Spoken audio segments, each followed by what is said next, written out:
சமீபத்துல கோவை மற்றும் பொள்ளாச்சி பகுதிகளில் கொள்ளை மற்றும் அதனுடன் சேர்ந்து பல கொலைகள் நடந்ததை செய்திகள்ல கேள்விப்பட்டிருப்பீங்க.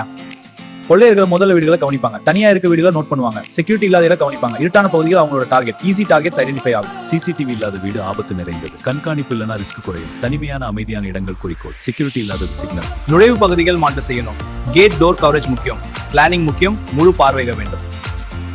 நுழைவு பகுதிகள், கேட் டோர் கண்காணிப்பு முக்கியம், பிளானிங் முக்கியம், முழு பார்வை வேண்டும்.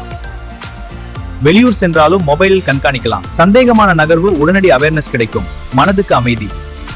நைட் விஷன் முக்கிய தேவை, இருளிலும் பாதுகாப்பு குறையாது, இரநேர குத்தம் குறையும், பாதுகாப்பு 24/7. குடும்ப பாதுகாப்பு முதன்மை தேவை, குழந்தை பாதுகாப்பு முக்கியம், பெரியவர்கள் பாதுகாப்பு மிக முக்கியம், பாதுகாப்பான வீடு மன நிம்மதி தரும். சிசிடிவி இப்போ மலிவுதான், நம் பட்ஜெட்ல அடங்கும், எளிமையா பொருத்தலாம், நீண்ட கால பாதுகாப்பு, ஸ்மார்ட் இன்வெஸ்ட்மெண்ட். சிசிடிவி லக்ஸுரி இல்ல, அவசிய நவீன பாதுகாப்பு கருவி. இல்லத்தின் பாதுகாப்பு இன்றே செய்யுங்கள்.